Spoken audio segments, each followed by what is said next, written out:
GK का syllabus बहुत ज़्यादा है, कैसे पढूं और कहां से पढूं। दोस्तों, आपके भी यही सवाल रहते होंगे, तो इसका जवाब देने के लिए मैं ये वीडियो आपके लिए बना रहा हूं।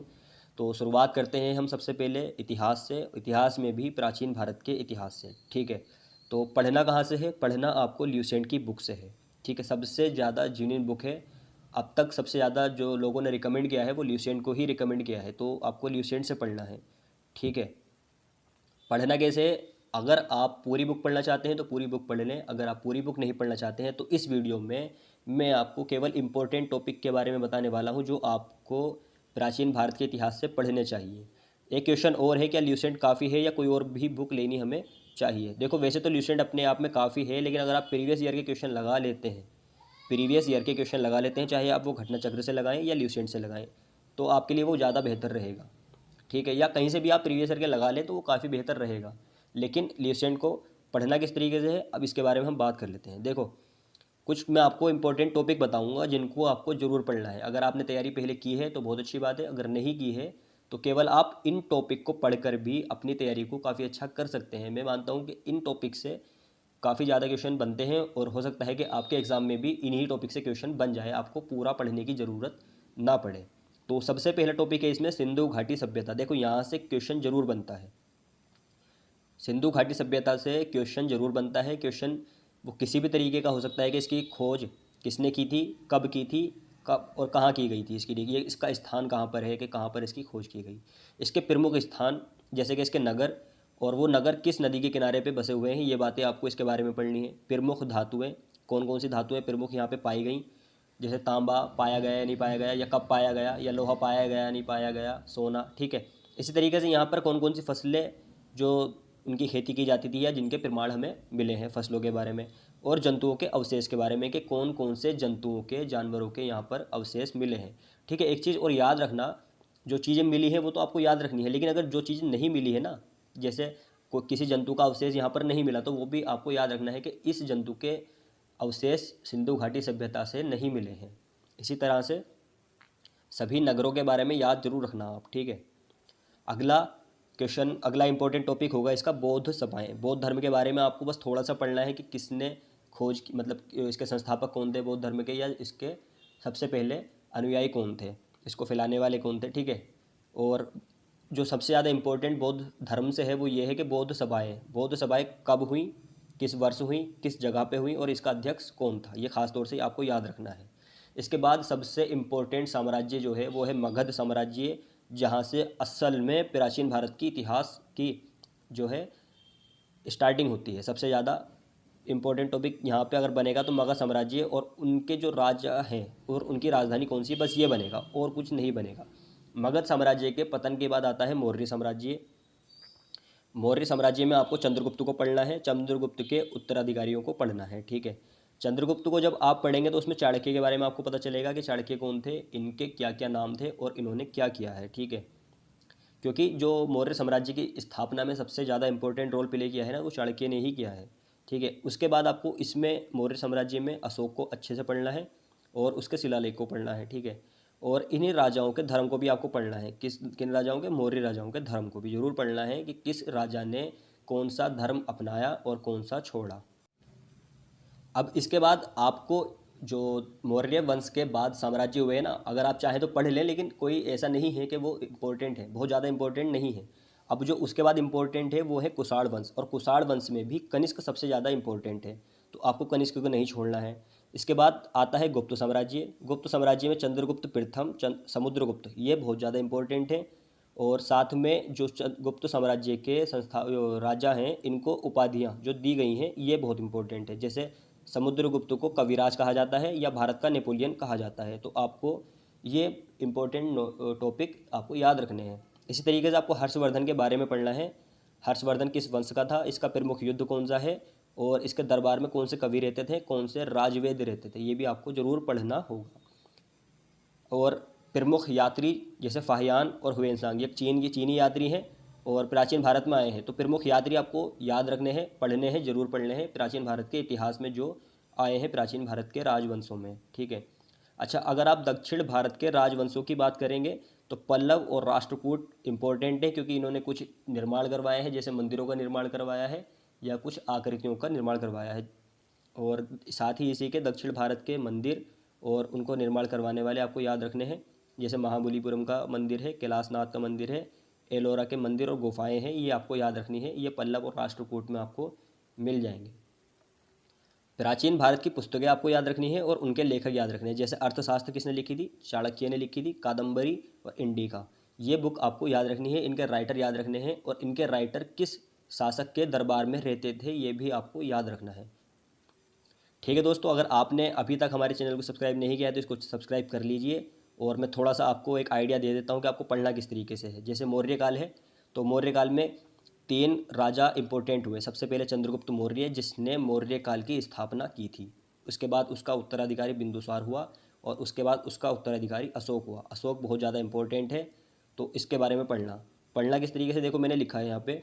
इसी तरीके से आप नोट्स बना लेंगे आपने। अगर आप नोट्स नहीं बनाना चाहते तो आप मुझे बता देना कमेंट्स में करके, मैं आपके लिए नोट्स का कुछ ना कुछ करा दूंगा इंतजाम। ठीक है, तो मौर्य काल में चंद्रगुप्त ने इसकी स्थापना की थी। किसने की थी, चंद्रगुप्त मौर्य ने 322 बीसी में, 22 बीसी मतलब ईसा पूर्व, बिफोर क्राइस्ट, 322 बीसी में इसकी स्थापना की थी चंद्रगुप्त मौर्य ने। किसकी मदद से की थी, चाणक्य की मदद से। मैंने आपसे बताया था ना चाणक्य इंपॉर्टेंट है, चाणक्य की ही मदद से चंद्रगुप्त मौर्य ने मौर्य काल की स्थापना की थी। और घनानंद को या धनानंद कहा जाता है, इसे हराकर इसकी मौर्य वंश की स्थापना की थी। घनानंद किस राजवंश का था, ये नंद वंश का शासक था। तो ये नंद वंश कौन सा था, ये मगध साम्राज्य में आते हैं। ठीक है, इनको थोड़ा थोड़ा आपको हल्का हल्का पढ़ लेना है। और चंद्रगुप्त मौर्य के जो काल में सबसे इंपॉर्टेंट घटना है वो 305 बीसी का सेल्यूकस निकेटर के साथ जो युद्ध हुआ था वो है, जिसमें सेल्यूकस निकेटर को चंद्रगुप्त मौर्य ने हरा दिया था। अब चाणक्य की अगर बात करें तो चाणक्य को कौटिल्य और विष्णुगुप्त के नाम भी से भी जाना जाता है। अर्थशास्त्र जो कि एक राजनीतिक पुस्तक है, अर्थशास्त्र इकोनॉमिक यानी कि अर्थव्यवस्था की पुस्तक नहीं है, अर्थव्यवस्था से ज़्यादा इसमें राजनीतिक व्यवस्था के बारे में बताया गया है। तो ये पुस्तक किसने लिखी थी, ये चाणक्य ने लिखी थी, ये यहाँ पर इंपॉर्टेंट है। ठीक है, चंद्रगुप्त के बाद चंद्रगुप्त का उत्तराधिकारी उसका पुत्र बिंदुसार हुआ और वो 298 बीसी में गद्दी पर बैठा और इसको अमित्रघात के नाम से जाना जाता है और ये आजीवक संप्रदाय का अनुयायी था। तो ये बस इतनी चीज़ें आपको इसके बारे में याद रखनी है।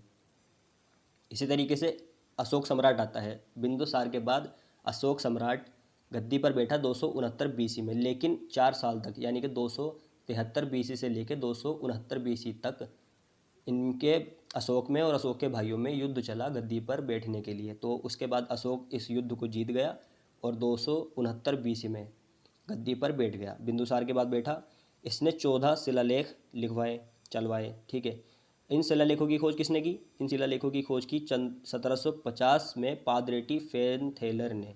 ठीक है, 7 स्तंभ लेख लिखवाए अशोक ने। ठीक है, और 261 बीसी में कलिंग का युद्ध जीता। किसने, अशोक ने 261 बीसी में कलिंग के राजा को हराकर कलिंग का युद्ध जीता और इसमें हुए खून खराबे के बाद अशोक का हृदय परिवर्तन हो गया, जिसके बाद उसने धम्म की नीति अपना ली। ये चीज़ें आप जब पढ़ेंगे ना ल्यूसेंट में आपको समझ में आ जाएंगी, एक बार पढ़ने की ज़रूरत है बस। लेकिन जो याद करने वाले पॉइंट हैं वो मैंने यहाँ पर लिख दिए हैं। और ख़ास तौर से याद रखना, उपगुप्त एक बौद्ध वंश, बौद्ध वो हैं, ये बौद्ध गुरु हैं। इन्होंने बौद्ध धर्म की दीक्षा दी है किसे, अशोक सम्राट को। तो इसका मतलब अशोक सम्राट का धर्म कौन सा हुआ, बौद्ध धर्म। ठीक है, याद रखना, ये धर्म जरूर याद रखने होते हैं इनके, क्योंकि ये एग्जाम में पूछ लिए जाते हैं। अशोक ने गुहा लेखों का निर्माण भी करवाया था, ये पॉइंट भी आपको पढ़ लेना है। मौर्य काल में 18 तीर्थ यानी कि 18 प्रमुखों का उल्लेख है, जिन्हें महामात्र भी कहा जाता था। पहला है उसमें प्रधानमंत्री, जिसको मंत्री कहा जाता है। दूसरा है उसमें धर्म व दान विभाग का मंत्री या धर्म व दान विभाग का प्रमुख, जिसको पुरोहित के नाम से जाना जाता है। मौर्य वंश का अंतिम शासक बृहद्रथ था। ये बस मौर्य वंश यहाँ पे आके ख़त्म हो जाता है। बृहद्रथ को किसने मारा, ये आपको रिसेंट में मिल जाएगा, पढ़ लेना एक बार, लेकिन बहुत ज़्यादा याद करने की ज़रूरत नहीं है। उसके बाद आता है कुषाण वंश। कुषाण वंश का संस्थापक था कुजुल कडफिसेस और लगभग 15 ईस्वी में इसने इसकी स्थापना की थी। कुषाण वंश की राजधानी कौन सी थी, कुषाण वंश की राजधानी थी पुरुषपुर या पेशावर। ठीक है, पहली राजधानी तो पुरुषपुर या पेशावर थी और दूसरी राजधानी थी इसकी मथुरा। ठीक है, और कुषाणों ने ही सबसे पहले स्वर्ण मुद्राएं चलाई हैं, इसको भी आपको याद रखना है। जो इंडियन हुए हैं ना, उनमें कुषाणों ने सबसे पहले स्वर्ण मुद्राएं चलाई हैं। कनिष्क सबसे इम्पोर्टेंट है, कनिष्क कुषाण वंश का शासक, ठीक है। 78 ईस्वी में ये गद्दी पर बैठा और बैठते के साथ ही इसने शक संवत चलाया, जो कि आज भारत सरकार द्वारा यूज में लिया जाता है, ठीक है। कनिष्क के समय में चौथी बौद्ध सभा हुई है, जो कुंदलवन यानी कुंडलवन कश्मीर में हुई है। और इस चौथी बौद्ध सभा के जो अध्यक्ष थे वो कौन थे? वो वासुमित्र थे। चारों बौद्ध सभाएं मैंने आपको कहा है पढ़ने के लिए, चारों बौद्ध सभाएं पढ़ लेना।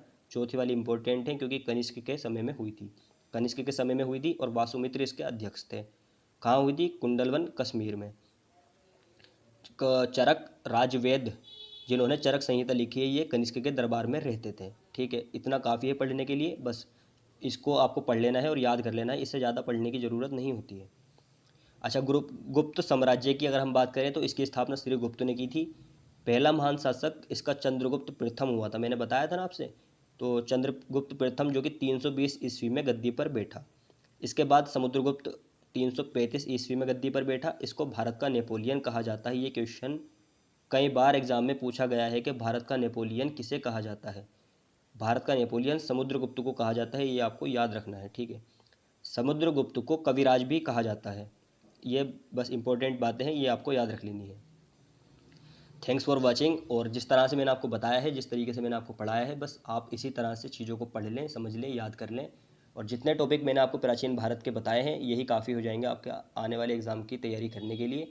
अगर आपको और ज़्यादा पढ़ना है तो आप ल्यूसेंट को ले सकते हैं। और साथ ही इसी के, अगर ल्यूसेंट को नहीं लेना है आपको तो कुछ भी आप पढ़ सकते हैं, ठीक है। लेकिन मेरी राय ये है कि आप केवल ल्यूसेंट पे ही जाएं तो ज़्यादा बेहतर रहेगा। ल्यूसेंट अपने आप में सफिशेंट बुक है। और अगर आपको ज़्यादा वीडियो चाहिए या टॉपिक पे वीडियो चाहिए तो आप मुझे बता दें, मैं आपको टॉपिक वाइज वीडियो बना करके अवेलेबल करा दूंगा इम्पोर्टेंट टॉपिक्स की, ठीक है। अभी तो मैंने केवल आपको इम्पोर्टेंट टॉपिक्स बताए हैं कि कौन कौन से टॉपिक इम्पोर्टेंट हैं। लेकिन अगर आप कहोगे तो इम्पोर्टेंट टॉपिक की वीडियो मैं आपको बना करके दे दूंगा, ठीक है। जितने भी इंपॉर्टेंट टॉपिक है मैंने आपको यहाँ पे दिखा दिए हैं। सभी इंपॉर्टेंट टॉपिक आपको ये याद कर लेने हैं, ठीक है फ्रेंड्स। अगर आपने चैनल को सब्सक्राइब नहीं किया है तो जल्द से जल्द इसको सब्सक्राइब कर लें। मिलते हैं अगले वीडियो में।